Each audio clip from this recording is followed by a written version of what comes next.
Hey, what's up guys? How's it going? This right here is the Audi Q4, and I'm gonna give you guys an outside walk around, an inside tour, and show you guys the differences between this and the Volkswagen ID4 that it's based on. So like a lot of us already know, this is based on the Volkswagen ID4, so I'm not gonna rant on how they're similar in so many ways. I really wanna focus on the differences and what makes this Audi Q4 unique. And starting off with the design, that's probably the biggest thing, right guys? So with the grille, it is a fake but Audi unique grille right here. And then you get the Audi logos up top, but there's also e-tron branding right below. And below this fake grille is a functional grille that actually provides air to cool different radiators for the electrical system, right? Moving back here, you get the blacked out trim that goes around that fake grille. And then up top here, this is the customizable LED matrix headlight, which looks good at night. And the fact you can customize it, which we'll get into later on in the video, is also really cool. Moving on to the side, this one does have the 20-inch wheel, which looks nice. A lot of it is blacked out because you do want to have wider spokes to reduce rolling resistance, but it is still a good design. And you guys can see here, this has the S-Line package, so it does look a little more sporty compared to one that does not have it. You get the color matching side view mirror caps and this black trim that goes across the bottom right there. This does have keyless entry. You just kind of put your hand over there to lock it, put your hand underneath to unlock it. You get black roof rails up top. This one does have a panoramic sunroof, which we'll show you more on the inside because it's unique in how you operate it. And then you get your, second row doors right there. This is your charge port door right here, so you can charge it up. And I can talk about range real quick. So quickly, this is expected to get 241 miles of range, and this makes 291 horsepower. So that is the 2-motor setup, I believe. And I'll put any numbers here based on this specific model. Moving around the side here and the rear, you get the unique LED taillights, which look really cool, have some really nice animations at night. It boomerangs between the left and right hand side. I don't know if it'll do it right now, but it looks really nice at night. And overall, just for even during the day, it's a cool, very clean, very Audi-esque design, right? You get a nice little deck lid spoiler up top here. You get your windshield wiper, Audi logo, Quattro, because this is a dual motor all-wheel drive setup. E-tron badging right here. Below, you don't really get much. Pretty much a flat, floor, kind of like a diffuser design, nothing really aggressive. And then your Q4 branding right there, right? So one other thing to point out is the shark fin antenna up top. But as far as design goes, it looks really good. It's very tasteful. Q3, Q5, in between that size is pretty much what this thing is going for. But yeah, let's open up the trunk and talk about storage space. So it's power operated. You press this button right here, opens up pretty quickly. You do get a cover for privacy over here. This is a 40-20-40 split lay flat seat configuration. You do get additional storage down here. This has a charger in it, and you get 53 cubic feet of storage space with all the seats down, which is a good amount. You get nice little pockets on the left and right hand side, but it is a crossover SUV, so you do get a good amount of practicality. They also do have a Sportback, which limits your rear headroom as well as storage space, but this one is not that, and I'd prefer this. And since a lot of people expect it these days, this does not have front storage. As you can see, there is a lot of empty room back here, so they probably could have packaged it here. And if they did, it probably would have been something small that people wouldn't have been happy with. So I feel like they just didn't bother doing it at all. But I figured I'd show you guys just to mention it and bring it up because comparable and competitive vehicles do have front storage. All right, moving inside, we'll start with the door panel because there is soft touch materials. It isn't premium in any way. This is a $60,000 car, but there are still some harsher plastics that you'll find throughout the interior. One of the unique features is the bottle holder that sits right here. It is a very nice spot for it. Not gonna lie, I think more cars should adopt something like this because very easy to slide your bottle. When the doors close, you have really quick access to it if you just want to keep it close by and not want to use those inside cup holders. You get your door controls here, door handle, the storage down here, and then your power lift gate button right there. Moving on to the seats real quick. This is the S-Line, so you have more sporty oriented seats with some side bolsters. This unique stitching, which I feel like is in line with that e-tron design. But these are power operated seats, both driver and passenger, which is nice. But it's a very simple design. Let's hop inside and show you guys the rest of it real quick. So the nice thing is once you're inside and you press the brakes, the car turns on all by itself. You don't even need to press the start stop button. We'll wait for the beeping to stop. But yeah, you don't even need to press the start stop button to actually get the car going. I can now go into reverse, drive, neutral, park. And if I leave the car and exit it, it'll turn off by itself. You do not need to press this. You can, if let's say you want to turn it off on demand or turn it on demand, you can still do that, but you don't have to. So let's start with the steering wheel because it does look unique. I honestly did not like how it looked at first. I'm still not a big fan of the design of it, but it is pretty functional. Using it for a while, there's nice places to rest your hand on these spokes here. It sits very nicely at their bottom, which is why overall I'm a big fan of the 2-spoke steering wheels nowadays. It's because it's really nice to rest your hand down here. But they also put a little bump right here.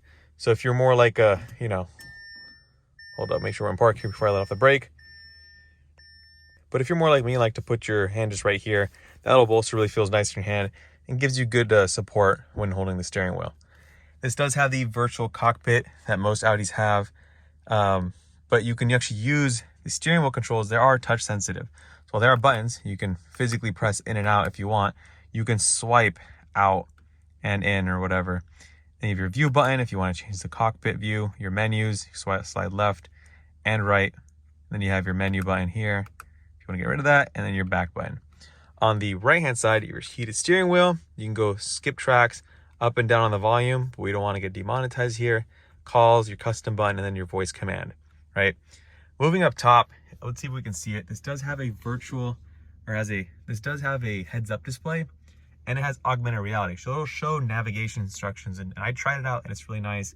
But it also works really closely with the adaptive cruise control that this one has, where it'll show you a line indicating that it senses the car in front of you, and it shows you the set distance you want to keep with it, and how those two are spaced relative to each other.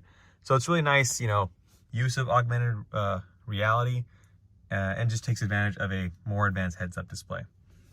Moving on the side, you get around an 11-inch touchscreen here, and it's very standard Audi and nothing really new, but there are some unique aspects because this is the Q4.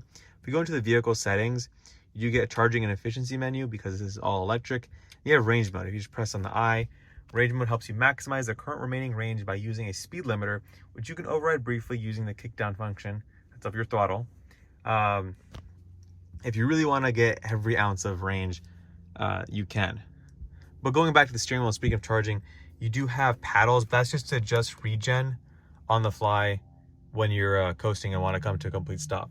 And then another menu I want to show you guys was the lighting. Audi is always known for their unique lighting setups, and this is the exterior LED matrix lighting. So you go to exterior lighting here, go to digital light signature. And there's 4 different designs that you can pick from, which is really cool. You just select the one you want, click confirm, and it'll show it on the outside.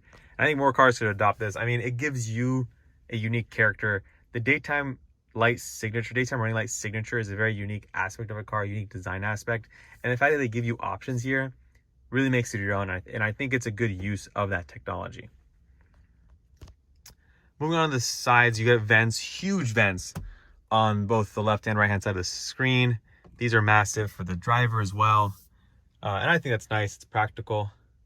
This is like a painted plastic finish, and then you get a brushed aluminum plastic.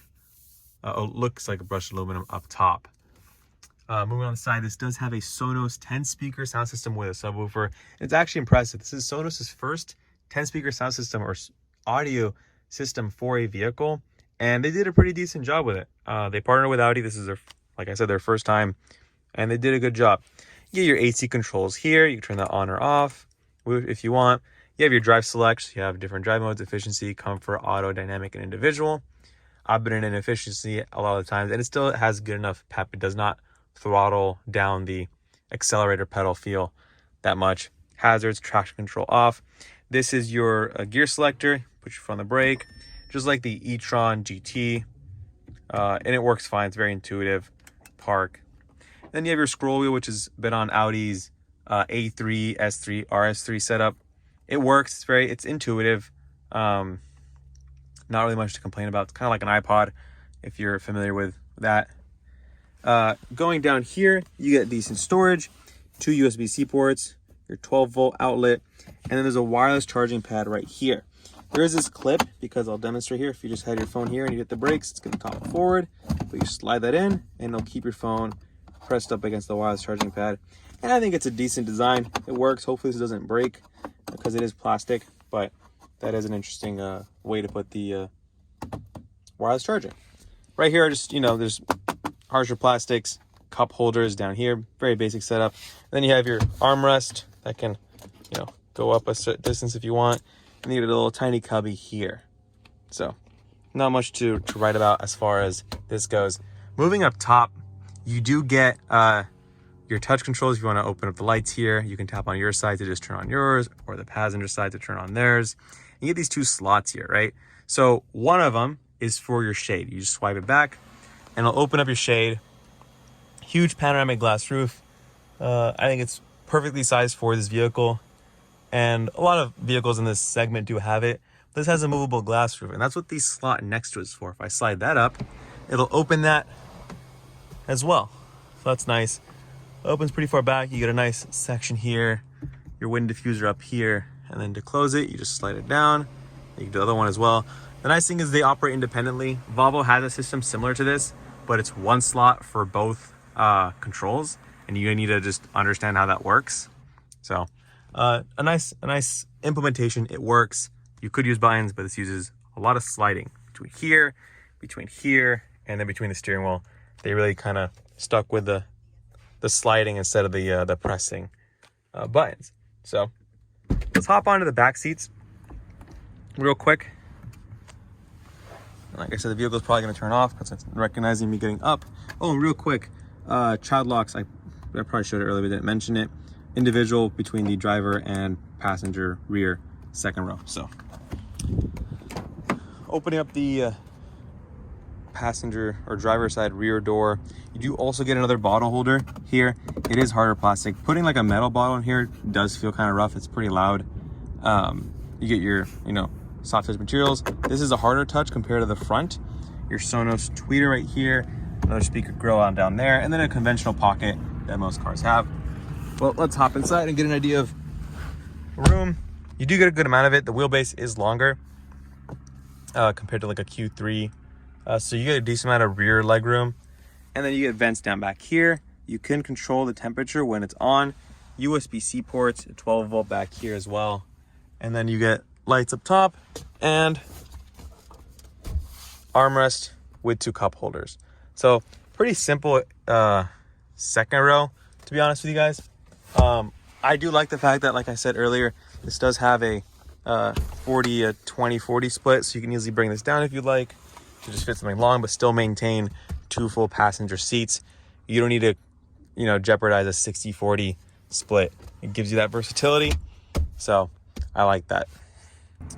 And the last thing I'm going to talk about is the rear drum brakes. A lot of people are making this, I think, a really big deal, and I get where they're coming from. It is a instant sign. I'll zoom in here for you guys.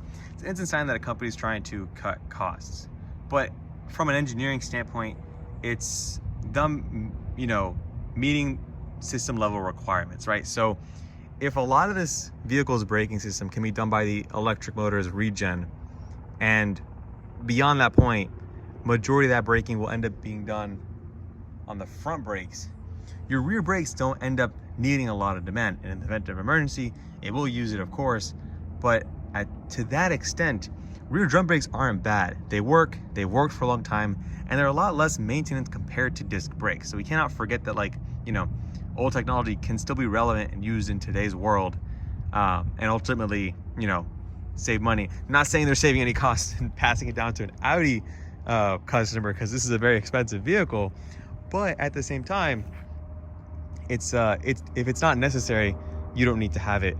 These will last you a long time, and they're barely being used. I use regen battery for braking, regen braking for a lot of my driving, and there was only a few instances where I felt like I was even implementing and using the front brakes, but that was so seamless. So I totally don't hate on it, because I feel like the performance of a disc brake will not add significantly more to the driving experience of this car. So that's my rant on disc brakes. The ID4 also has it. The only other vehicle that has it, I think, is a Toyota Tacoma. That's an old vehicle and due for refresh, and besides the point. So that's gonna wrap it up with this video. If you guys have any questions, drop them in the comment section. Thank you guys for watching, and yeah, I'll see you guys in the next one. Peace.